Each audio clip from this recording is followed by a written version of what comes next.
Hello my dear student, आज हम कक्षा 10 के पहले चैप्टर वास्तविक संख्या के फर्स्ट चैप्टर में प्रश्नावली 1.1 का अध्ययन करेंगे, जिसमें हमारा पहला क्वेश्चन है निम्नलिखित संख्याओं का एचसीएफ ज्ञात करने के लिए न्यूक्लिड विभाजन एल्गोरिथम का प्रयोग कीजिए। अभ्यास शुरू करने से पहले अगर आपने इससे पहले की बेसिक वाली वीडियो नहीं देखी है तो पहले प्लीज़ उस वीडियो को जा करके देख लें, जिसका लिंक ऊपर आपको दिख रहा होगा। चलिए करते हैं पहला क्वेश्चन स्टार्ट। तो पहला क्वेश्चन है हमारा 135 और 225 का एचसीएफ न्यूक्लिड विभाजन एल्गोरिथम के द्वारा हमें ज्ञात करना है। तो देखिए, सबसे पहले हम देखेंगे कि इन दोनों में से बड़ा कौन है। तो जैसे कि हमें पता है 225 बड़ा है किससे, 135 से। अब हम इसके अंदर न्यूक्लिड विभाजन एल्गोरिथम का प्रयोग करेंगे। चलिए देखते हैं। तो सबसे पहले हम 135 को बाहर लिखेंगे और 225 को अंदर लिखेंगे। अब इसके अंदर हम भाग देंगे तो लगभग एक बार 135 आएगा। अब 5 में से 5 गया 0, 12 में से 3 गया 9 और 1 में से 1 जाएगा 0। तो देखिए, इस स्थिति में हमारे पास अभी शेषफल शून्य प्राप्त नहीं हुआ है। चलिए इसको हम इधर लिखते हैं। तो सबसे पहले हमारा क्या होता है, भाज्य, जो कि कितना है 225 बराबर, फिर हमारा भाजक कितना है 135 गुणा भागफल कितना है हमारा 1 प्लस शेषफल कितना है 90। यहाँ r हमें 0 के बराबर प्राप्त नहीं हुआ है, तो इस प्रक्रिया को हम पुनः करेंगे। अब इस 135 को हम इधर लिख लेंगे। तो देखिए, लगभग एक बार कितना आएगा 90। अब इसको इसमें से हम घटाएंगे तो 5 में से 0 गया 5, 13 में से 9 गया 4। तो देखिए, यहाँ पर भी अभी हमें क्या शेषफल शून्य प्राप्त नहीं हुआ, तो इसको भी हम इधर लिख लेंगे। तो सबसे पहले लिखेंगे हम अपने भाज्य को, जो कि कितना 135, फिर लिखेंगे भाजक को, जो कि कितना 90 गुणा भागफल कितना है 1 प्लस शेषफल कितना है 45। तो यहाँ पर भी हमारे पास शेषफल शून्य प्राप्त नहीं हुआ है, तो इस प्रक्रिया को हम पुनः करेंगे। अब इस 90 को हम इधर डाल लेंगे। तो 45 दूनी कितना हो गया 90। अब देखिए, इस स्थिति में हमारे पास शेषफल शून्य प्राप्त हो गया है। अब इसको हम इधर लिखेंगे। तो सबसे पहले हमें लिखना है अपना भाज्य बराबर भाजक, जो कि है 45, इंटू भागफल, जो कि है 2 प्लस शेषफल कितना है 0। तो देखिए, इस स्थिति में हमारे पास शेषफल शून्य प्राप्त हो गया है। क्योंकि यहाँ हमें शेषफल शून्य प्राप्त हो गया है तथा इस स्थिति में भाजक 45 है, इसलिए एचसीएफ 45 होगा। तो जिस स्थिति में हमारे पास शेषफल शून्य प्राप्त हो जाए, उस स्थिति में जो भाजक होगा हमारा, वही हमारा एचसीएफ कहलाता है। अगला क्वेश्चन है हमारा 196 और 38,220। तो देखिए, इन दोनों में सबसे बड़ा कौन है, 38,220 बड़ा है किससे, 196 से। इसलिए क्या करेंगे, हम 196 को बाहर लिखेंगे और 38,220 को हम अंदर लिखेंगे। चलिए इससे इसमें भाग देते हैं। तो लगभग एक बार जाएगा, कितना आएगा 196, 12 में से 6 गई 6, यहाँ बचा हमारे पास 7। अब 7 एक इधर हासिल ले लिया हमने। अब इधर कितना हो जाएगा 17, 17 में से 9 गई 8 और 2 में से 1 गया 1। अब इस 2 को हम इधर उतार लेंगे तो लगभग 9 बार जाएगा। अब इसका गुणा हम इसमें करेंगे, कितना आएगा 1764। अब घटाएंगे इसमें से, तो घटाने पर 12 में से 4 गया 8, 15 में से 6 गया 9। अब इस 0 को हम इधर उतार लेंगे तो लगभग 5 बार पूरा 980 चला जाएगा। कितना आ गया हमारे पास, शून्य प्राप्त हो गया है। चलिए अब इसको हम न्यूक्लिड विभाजन एल्गोरिथम के अंदर लिखते हैं। तो सबसे पहले कैसे लिखेंगे अपना भाज्य, जो कि कितना है 38,220 बराबर, फिर हमारा भाजक 196 गुणा, फिर हमारा भागफल 195 प्लस फिर हमारा शेषफल, जो कि कितना है 0।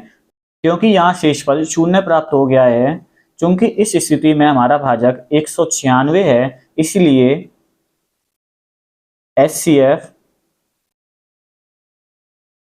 196 होगा। अगला क्वेश्चन देखते हैं 867 और 255। तो देखिए, 867 बड़ा है 255 से। अब इसके अंदर हम न्यूक्लियर विभाजन एल्गोरिथम का प्रयोग करेंगे। तो देखिए सबसे पहले हम 255 को बाहर लिखेंगे और 867 को अंदर लिखेंगे। अब इससे हम इसमें भाग देंगे तो लगभग 3 बार 765। अब इसको हम इसमें से घटाएंगे तो 201। अब इसको हम इधर लिखेंगे तो सबसे पहले हमारा भाज्य कितना है 867, फिर हमारा भाजक 255, फिर हमारा भागफल 3 प्लस शेषफल कितना हमारा 102। तो देखिए इस स्थिति में हमारे पास शेषफल शून्य प्राप्त नहीं हुआ है, इसलिए हम इस प्रक्रिया को पुनः करेंगे। तो अब इस कंडीशन में अपने भाजक को हम आगे उतार लेंगे। चलिए इससे इसमें भाग देते हैं तो लगभग 2 बार 204। अब इसको इसमें से घटाएंगे तो 5 में से 4 गया 1, 5 में से 0 गया 5। अब इसको हम फिर से इधर लिखेंगे तो देखिए सबसे पहले हमारा भाज्य 255, फिर हमारा भाजक 102, फिर हमारा भागफल 2 प्लस शेषफल कितना 51। तो देखिए इस स्थिति में हमारे पास शेषफल शून्य प्राप्त नहीं हुआ है, तो इस प्रक्रिया को हम पुनः करेंगे। अब इधर क्या लिखेंगे हम 102, तो 51 दूनी 102। अब देखिए यहाँ में शेषफल शून्य प्राप्त हो गया। चलिए इसको हम इधर लिखेंगे। सबसे पहले हमारा भाज्य 102, फिर हमारा भाजक 51, फिर भागफल 2 प्लस शेषफल 0। तो देखिए यहाँ हमें शेषफल शून्य प्राप्त हो गया है। क्योंकि यहाँ शेषफल शून्य प्राप्त हो गया है तथा भाजक 51 है, इसलिए HCF 867 और 255 का कितना होगा 51 होगा। क्वेश्चन नंबर 2 की बात करें, दर्शाइए कि कोई भी धनात्मक विषम पूर्णांक 6q+1 या 6q+3 या 6q+5 के रूप का होता है जहां q कोई पूर्णांक है। चलिए करते हैं स्टार्ट। माना a एक धनात्मक विषम पूर्णांक है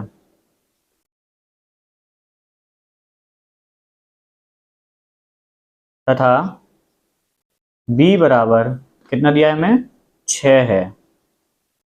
तो देखिए अगर हम 6 से a में भाग देते हैं और मान लेते हैं जो भागफल है वो कितना आएगा q और जो शेषफल है वो होगा कितना r।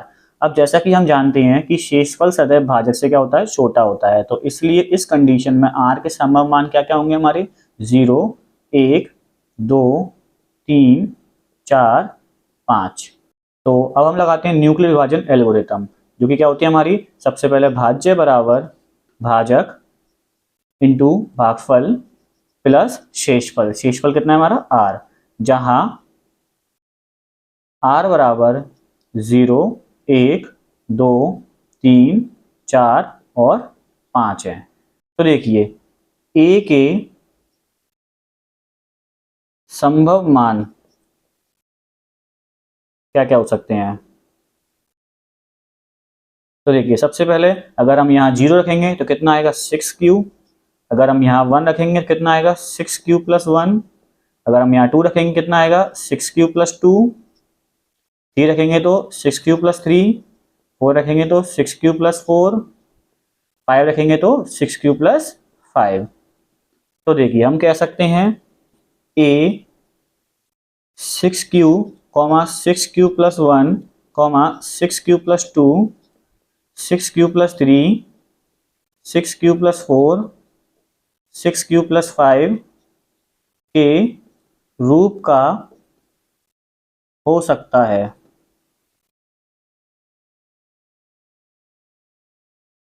क्योंकि a एक धनात्मक विषम पूर्णांक है,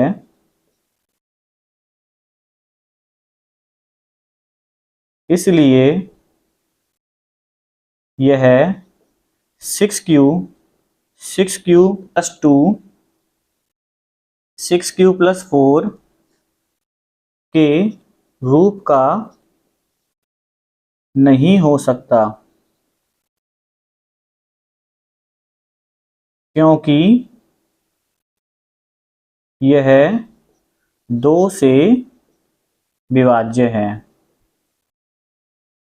देखिए 6q इसको हम इस तरीके से ले सकते हैं 2 इंटू 3 क्यू। तो देखिए यहाँ पे एक गुणनखंड कौन है 2, तो इसका मतलब 2 से कट सकता है। इसी तरीके से 6 क्यू प्लस 2, तो यहाँ से भी हम 2 कॉमन ले सकते हैं, तो कितना होगा हमारा 3 क्यू प्लस 1। तो देखिए इसमें ये भी क्या हो सकता है 2 से कट सकता है। और इसी तरीके से 6 क्यू प्लस 4, तो देखिए यहाँ से भी हम 2 कॉमन ले सकते हैं, तो कितना होगा हमारा 3 क्यू प्लस 2, और ये भी 2 से कट सकता है।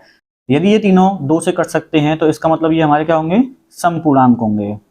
इसलिए हम कह सकते हैं कि कोई भी धनात्मक विषम पूर्णांक 6 क्यू प्लस 1, 6 क्यू प्लस 3 और 6 क्यू प्लस 5 के रूप का होगा। इनके रूप का वो नहीं हो सकता क्योंकि ये 2 से कट सकते हैं। तो हम क्या लिखेंगे, अतः कोई भी धनात्मक पूर्णांक 6 क्यू प्लस 1, 6 क्यू प्लस 3 या 6 क्यू प्लस 5 के रूप का होगा। अगला क्वेश्चन है, किसी परेड में 616 सदस्यों वाली एक सेना की टुकड़ी को 32 सदस्यों वाले एक आर्मी बैंड के पीछे मार्च करना है। दोनों समूह को समान संख्या वाले स्तंभों में मार्च करना है। उन स्तंभों की अधिकतम संख्या क्या होगी जिनमें वे मार्च कर सकते हैं। तो देखिए स्तंभों की अधिकतम संख्या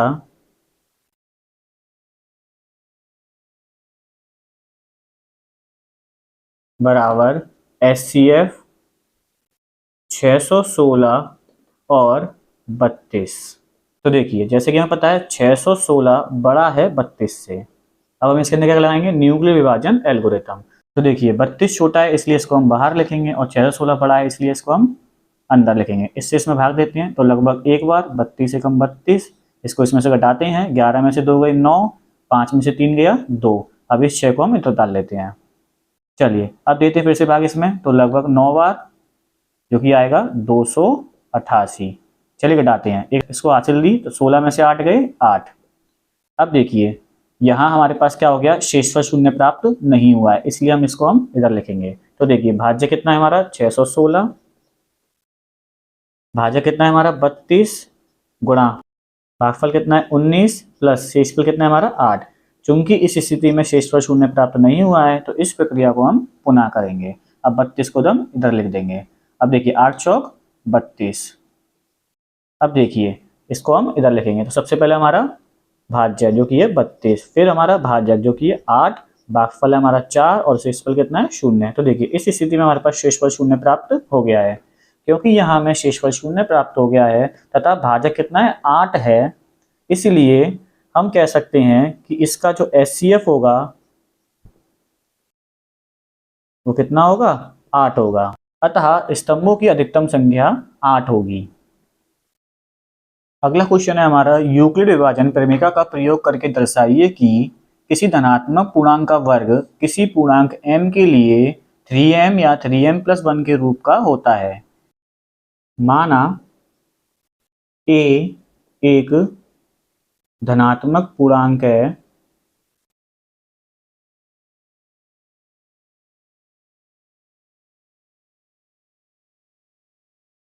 तथा b बराबर 3 है। तो यदि हम 3 से a में भाग देते हैं और मान लेते हैं भागफल कितना आएगा q, तो इस तरीके से शेषफल मान लेते हैं कितना आएगा हमारा r। तो r के संबंध मान क्या क्या होंगे हमारे पास 0, 1 और 2। अब इसको हम न्यूक्लियर विभाजन एल्गोरिथम में लिखेंगे। तो सबसे पहले हमारा भाज्य जो कि है हमारा a, फिर हमारा भाजक 3, फिर हमारा भागफल q, फिर हमारा शेषफल जो कितना है r, जहां r बराबर 0, 1 और 2 है। तो देखिए इसलिए a के संभव मान क्या क्या होंगे, सबसे पहले अगर हम यहाँ 0 रखते हैं कितना होगा 3q, फिर यहाँ 1 रखते हैं हम कितना होगा 3q प्लस 1, फिर अगर हम यहाँ 2 रखते हैं तो कितना होगा 3q प्लस 2। इसलिए a 3q, 3q प्लस 1 और 3q प्लस 2 के रूप का होगा। तो देखिए पहली अवस्था में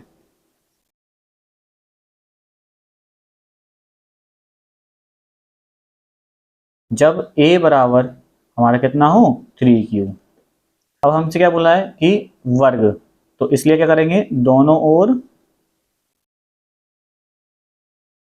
वर्क करने पर, तो देखिए ये हो जाएगा हमारा ए स्क्वायर और ये हो जाएगा हमारा 9q²। अब इस 9q² को हम 3 × 3q² भी लिख सकते हैं। अब देखिए यहाँ हम इस 3q² को क्या कर देंगे, m मान लेंगे और बोल देंगे जहाँ m बराबर कितना है, 3q²। इसी तरीके से अब हम 3q+1 और 3q+2 को भी वर्क करके निकालेंगे और चेक करेंगे कि वो 3m+1 के रूप का है कि 3m+2 के रूप का है। तो अब देखेंगे हम दूसरी अवस्था में। तो देखिए अब हम a बराबर क्या मानेंगे, 3q+1 और दोनों ओर वर्क करने पर, चलिए वर्क कर देते हैं। तो ये हो जाएगा हमारा a² और ये हो जाएगा हमारा 3q+1 का होल स्क्वायर। तो देखिए जैसे कि आप लोग जानते हैं कि a+b का होल स्क्वायर क्या होता है, a² + b² + 2ab। अब देखिए यहाँ हमारा a की जगह पर 3q है और b की जगह पे 1 है, तो देखिए इसके अकॉर्डिंग हम इसको खोल देंगे।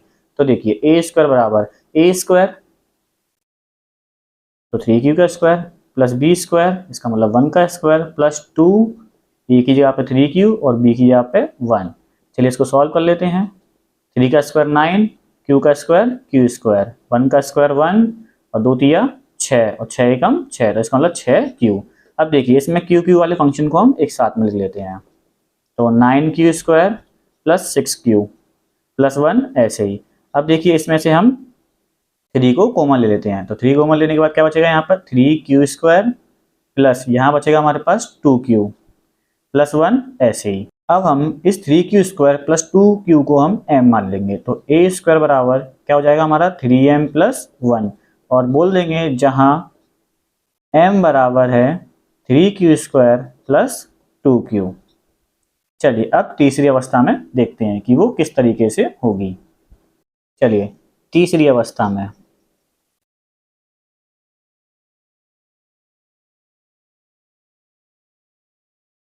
तो देखिए तीसरी अवस्था में हमारे पास दे रखा था a बराबर 3q + 2, तो इसका भी हम दोनों ओर वर्क करने पर, तो देखिए इसका हो जाएगा हमारा a² और इसका हो जाएगा हमारा 3q + 2 का होल स्क्वायर। चलिए यहाँ भी खोलते हैं हम इसका होल स्क्वायर। तो देखिए a² + b² + 2, a की जगह पे हमारा 3q और b की जगह पे हमारा 2।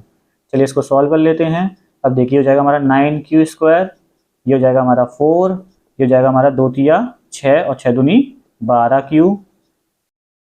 अब देखिए हमें इसमें से 3 कॉमन लेना है, तो अब हम इस 4 को इस तरीके से तोड़ देंगे कि हमें इसमें से क्या मिल जाए, 3 मिल जाए। तो इसको हम कुछ इस तरीके से लिखेंगे, 9q² + 12q + 3 + 1। इस 4 को हमने 3 + 1 के रूप में तोड़ दिया ताकि हमें इन तीनों में से क्या कॉमन मिल जाए, 3 कॉमन मिल जाए। अब इन तीनों में से हम 3 कॉमन ले लेंगे तो क्या मिलेगा हमारे पास, 3q² + 4q + 1 और ये +1 ऐसे ही। अब हम इसकी जगह पे क्या लिख देंगे, m लिख देंगे।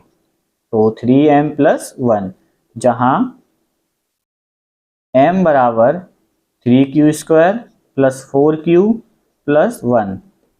तो जैसे कि अब हमने तीनों अवस्थाओं में देखा कि पहली अवस्था में a² का मान 3m था, दूसरी अवस्था में भी a² का मान 3m+1 था और तीसरी में भी क्या है हमारे पास 3m+1 ही है।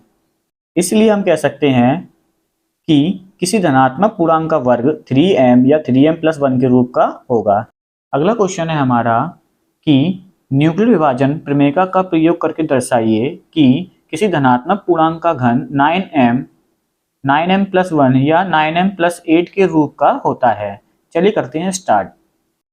माना a एक धनात्मक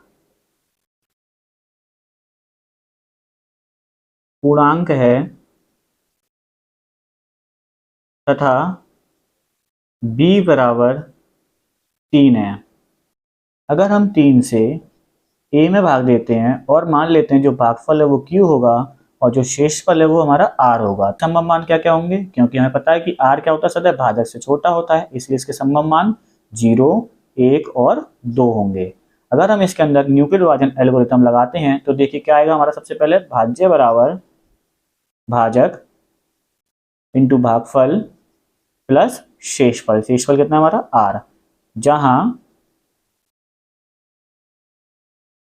आर बराबर 0, 1 और 2 हैं, इसलिए ए के संभव मान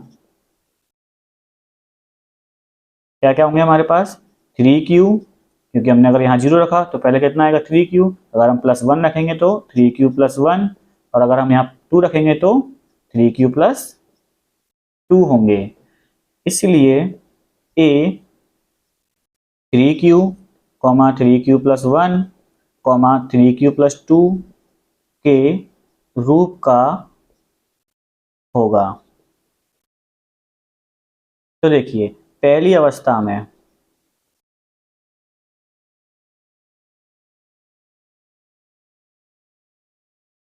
a बराबर हम मान लेंगे कितना 3q।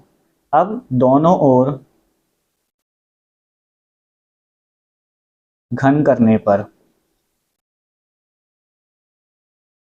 तो देखिए हो जाएगा हमारा AQ और ये हो जाएगा हमारा 3q का q। तो देखिए 3 का q कितना होता है 27, और q का q होगा हमारा।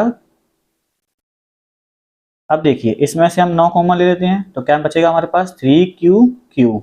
अब इसको हम m मान लेंगे तो क्या हो जाएगा हमारा 9m, जहां m बराबर है 3q। तो अब हम देख सकते हैं कि धनात्मक पूर्णांक का घन 9m के रूप का होता है। चलिए दो केस में और चेक करते हैं किस रूप का होगा। तो देखिए दूसरी अवस्था में a बराबर कितना है हमारा 3q+1, दोनों ओर घन करने पर तो देखिए हो जाएगा हमारा AQ और ये हो जाएगा हमारा 3q+1 का होल क्यू। तो जैसा कि हम पिछली कक्षाओं में पढ़ चुके हैं कि a+b का होल क्यू होता है हमारा AQ+BQ+3AB और ब्रैकेट में a+b। चलिए इसको अब हम यहाँ लगाएंगे तो a की जगह पर हमारा 3q और b की जगह पर हमारा 1। तो देखिए AQ बराबर सबसे पहले हमारा 3q का q प्लस 1 का q प्लस 3, a की जगह पर हमारा 3q और b की जगह पर हमारा 1, ब्रैकेट में a की जगह पर 3q प्लस b की जगह पर 1। अब इसको हम सॉल्व कर लेते हैं तो देखिए 3 का q कितना हो गया हमारा 27 और ये हो गया हमारा q। एक का q हमारा एक ही होगा, प्लस 3 किया 9 और 9 एकम 9, तो 9q और ये 3q+1। अब देखिए 27q ऐसे ही प्लस 1 ऐसे ही, इसका इसमें गुणा करते हैं तो 9 तिया 27q² प्लस इसका इसमें गुणा करते हैं 9q। अब देखिए q वाले फंक्शन को सबको एक तरफ लिख लेते हैं तो 27q plus 27q² plus 9q plus 1 ऐसे ही। अब इन सब में से हम 9 को कॉमन ले लेते हैं, 3q plus 3q² plus q plus 1 ऐसे ही। तो देखिए अब इस पूरे को हम m मान लेंगे, प्लस 1 ऐसे ही, और बोल देंगे जहां m बराबर है हमारा कितना 3q प्लस 3q² प्लस 1। तो देखिए ये हमारा 9m+1 के रूप का है और इससे पिछला वाला 9m के रूप का था। अब चेक करेंगे कि तीसरी अवस्था में वो किस रूप का होगा, 9m+1 के रूप का होगा कि 9m+8 के रूप का होगा। तो देखिए अब a बराबर हमारे पास है 3q+2। अब इसको चेक करना है कि किस रूप का होगा, 9m+1 के रूप का कि 9m+8 के रूप का। तो दोनों ओर घन करने पर तो देखिए ये हो जाएगा हमारा AQ और ये हो जाएगा हमारा 3q+2 का होल क्यू। चलिए फॉर्मूला खोलेंगे इसमें तो देखिए AQ plus BQ plus 3AB bracket में a प्लस बी, a की जगह पर है हमारा 3q और b की जगह पर है हमारा 2। चलिए देखते हैं आगे, इसका q खोलेंगे हम, जो कि हो जाएगा 27q, ये हो जाएगा हमारा 2 दूनी 4, 4 दूनी 8, ये 3 तिया 9 और 9 दूनी 18q, और ये हमारा इसी तरीके से। चलिए इसका अब इसमें इंटू कराते हैं।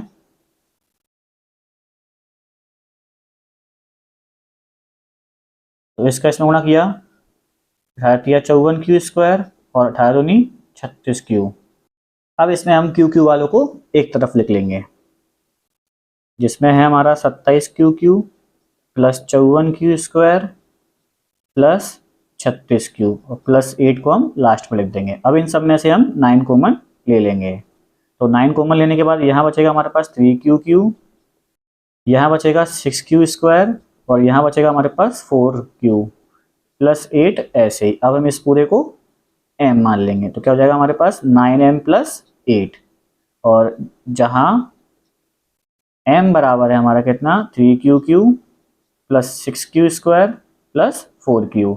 हमने देखा तीनों अवस्थाओं में, तो पहली अवस्था में a धनात्मक पूर्णांक का घन 9m के रूप का आया, दूसरी अवस्था में 9m प्लस 1 के रूप का आया और तीसरी अवस्था में 9m प्लस 8 का रूप का आया। अतः हम कह सकते हैं a धनात्मक पूर्णांक का घन 9m प्लस 1 या 9m प्लस 8 के रूप का होता है। आगे की और वीडियो देखने के लिए चैनल को सब्सक्राइब और वीडियो को लाइक करना ना भूलें।